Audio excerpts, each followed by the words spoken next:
Hello, welcome back to my SunGoddess Astrology YouTube channel where I discuss Vedic astrology topics. This video is going to be about the planetary transits of October 2021. There is a lot happening this month of October that I feel is bringing positive change, so I felt inspired to make a video. First of all, this month is Navratri, which is the 9 nights of the goddess. This is a celebration for Goddess Durga in all of her 9 forms, and I felt it to be an auspicious time to honor goodness over evil, light over darkness, as well as honor the nurturing and protective mother aspects of the goddess. I'm talking about Navratri because each of the 9 forms of Goddess Durga all correlate to the Navagraha, the 9 planets of Vedic astrology. It's not really my intention to go into depth in that in this video, but I did make some posts on my Instagram page, SunGoddess Astrology, if you would like to read about the corresponding planets to the 9 nights of Navratri. So overall, it's really just a lovely time of the year, and I also see some good transits this month that I want to discuss as well. So I'm recording this on Saturday, October 9th from Los Angeles. All the transits I will be referring to in this video will be based upon Pacific Standard Time.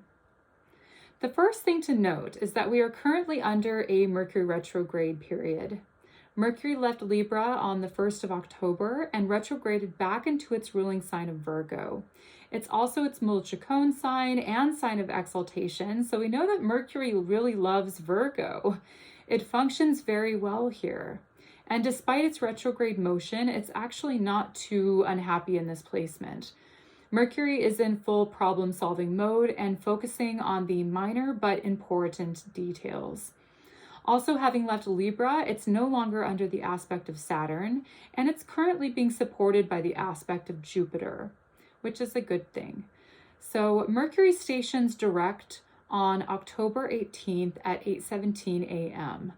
The best transit of Mercury is when it moves through Virgo in its direct motion, and this happens throughout the remainder of October until the first day of November. So also keeping in line with Mercury retrograde fashion, I will quickly note a couple of transits that we've already passed through, but I feel like it's relevant to mention them because they're still applicable to us.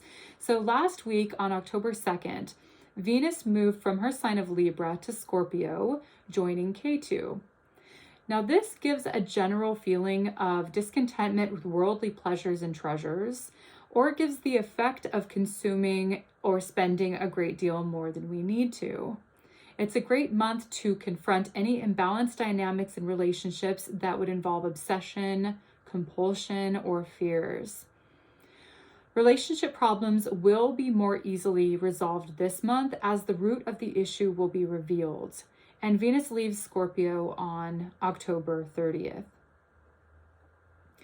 We also had the new moon in the Virgo constellation on October 6th. This was in the Nakshatra of Hasta. This area of the sky is all about service and being able to obtain the tools to create what it is that you need. New moons are new beginnings, and there is a theme here of fresh starts in applying your natural talents and abilities, which result in helping others in a way that benefits humanity. Probably the most important transit of the month, or noteworthy, I suppose, is Rahu leaving Rohini Nakshatra. This transit gave us an overly emphasized focus on material well-being, which created a lack of awareness around spending, as well as a lack of clarity on what really makes us feel stable and content. Rahu left Nakshatra of Rohini on October 5th and entered Kritika Nakshatra. Rahu in Kritika will be detrimental to those who have their moon from 26.4 degrees of Aries to 10 degrees of Taurus in the sidereal zodiac. Kritika has a mixed element of earth and air. It's very intelligent, but it also has a critical nature. Rahu can distort critical thinking and bring out the fiery element of Kritika, which results through impatience, frustrations, or a hot temper that's not easily managed. It's a passionate area of the sky, and Rahu can create these desires which get inflamed frustrated, or misdirected. This nakshatra is connected to the sun, and Rahu is enemy to the sun. Therefore, impulsive actions do have consequences. Keep a cool head at this time and take it slow. Don't get too ahead of yourself. Also, be kind to yourself and be patient with other people. Rahu remains in the sign of Taurus until April 12th of 2022. So just a heads up, that is among the most top significant transits of all of 2022. And I will get into that in another video. By the way, I'm using mean nodes for these calculations. I also frequently use Chitra Paksha, but for this transit video, I'm using Lahiri Ayanamsha. The big news that I would really like to share in this video is that looking ahead, there is a lot to look forward to for the remainder of October.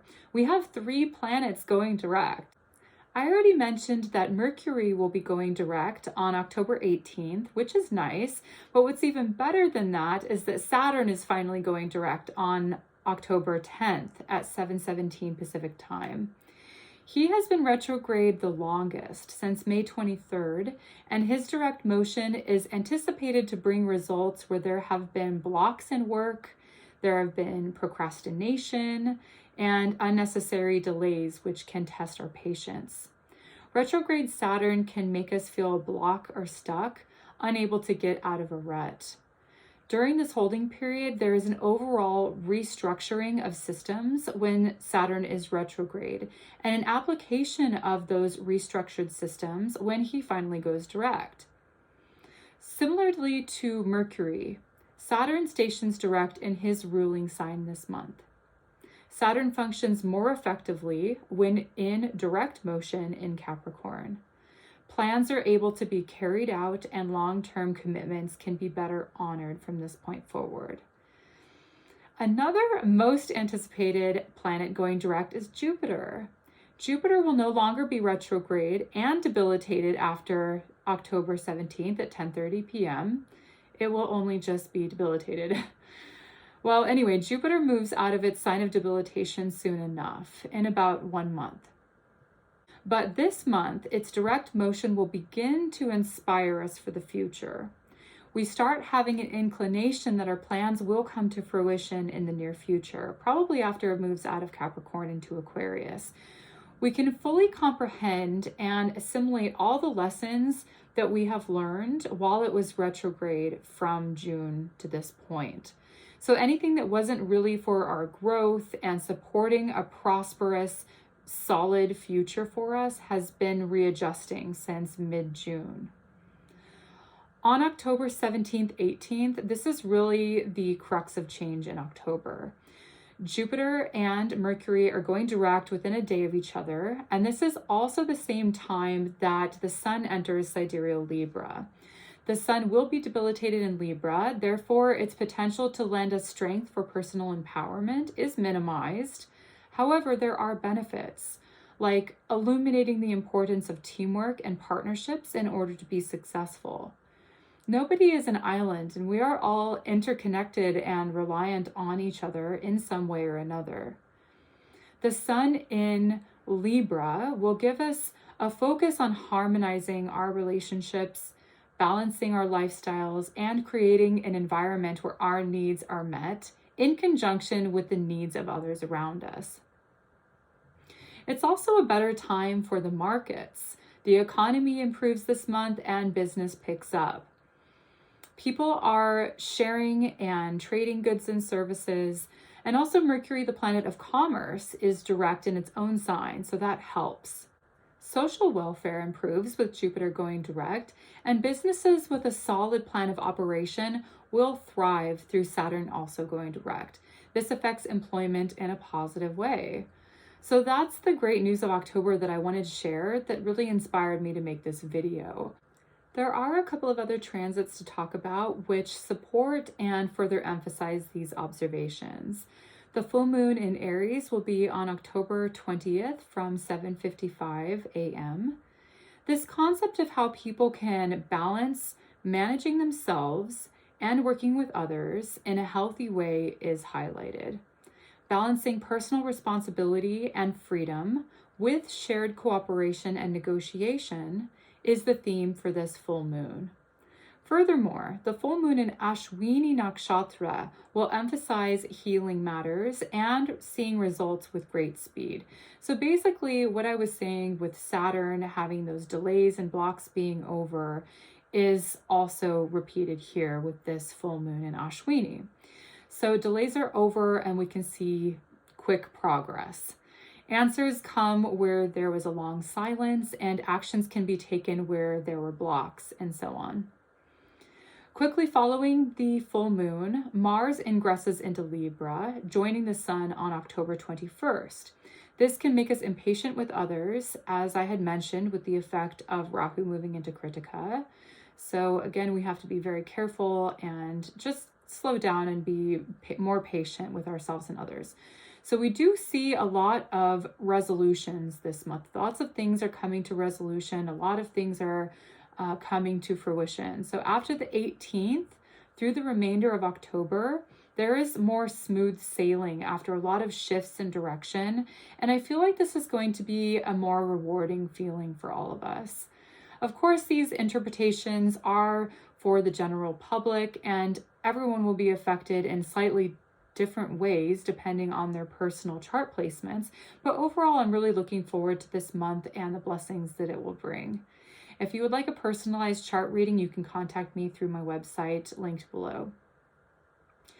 I wanted to leave you with this thought. Visions don't change. They are only refined. Plans rarely stay the same and are scrapped and adjusted as needed. Be stubborn about the vision, but be flexible with your plans. I'm so grateful to be able to share my observations with you. Thank you for watching and subscribing to my channel, and I'll see you in the upcoming videos. Take care and be well.